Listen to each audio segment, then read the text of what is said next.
Toma 814, prima de antigüedad. Bueno, muchachos, en esta ocasión vamos a hablar acerca de una prestación fundamental, muy importante, decisiva, para realizar los cálculos con respecto a cada hipótesis, a cada supuesto de una liquidación o finiquito, ya sea el caso que se despida al trabajador o que éste renuncie.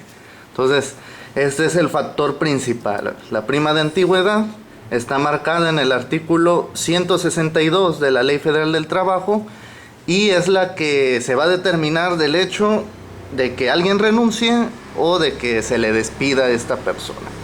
Entonces, la ley nos marca que esta prestación se calculará a la razón de 12 días del salario del trabajador por cada año trabajado. En las siguientes tres situaciones. Se paga prima de antigüedad en todos los casos de despido. Cuando lo despide uno el patrón, ya sea justificada o injustificadamente, que de eso vamos a hablar en el siguiente video, en esos casos que opera el despido, siempre se paga prima de antigüedad. También en el caso de renuncia del trabajador, pero siempre y cuando tenga una causa justificada. Que esto es por alguna emergencia, algún motivo de salud, alguna situación inconveniente que se genere de las propias condiciones de trabajo, es decir, una causa que la ley pueda considerar como justificada. Si se renuncia en ese tipo de casos, pues bueno, también se puede pagar la prima de antigüedad.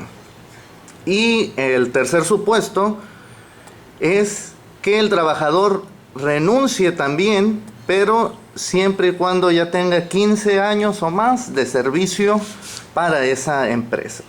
Ahí también de todas se tendría que pagar la prima de antigüedad. Bueno, vamos ahora al ejemplo del cálculo. Iniciamos sencillo. Primero hay que considerar que conforme a la ley hay un límite, hay un tope para calcular la prima de antigüedad. Mencionábamos, se calcula a razón del salario del trabajador, pero tomando en cuenta que nada más puede ser un doble del salario mínimo. En este caso, en la actualidad en nuestro país, en la zona sur, en lo que no corresponde a municipios fronterizos del norte del país, aquí en la zona sur, el salario mínimo está para este año establecido en 123 pesos. Entonces, un doble sería 246 pesos. Ese sería entonces el tope, el límite para poder calcular la prima de antigüedad. En este caso lo vamos a manejar con un salario diario de 200 pesos, es decir, no va a llegar ni siquiera a ese tope. Entonces se calcula sencilla la prima de antigüedad. Sería tomar el salario diario, 200 en este caso, por 12 días, que es a la razón que se expresa que se pagará esta prima conforme a la ley, y nos da 2,400 pesos al año. Vamos a suponer en este caso que al trabajador se le despide teniendo 3 años justos de antigüedad de servicio para esa empresa. Entonces serían los 2,400 de prima de antigüedad por año, por los 3 años nos daría un total de 7,200. Ahora, vamos al ejemplo un poco más complicado. ¿Qué pasaría en el caso de que se tuviera que calcular la parte proporcional? Bueno, en este supuesto vamos a considerar que un trabajador se le despidiera teniendo únicamente 6 meses de servicio, 6 meses de antigüedad, o sea, el equivalente a 180 días.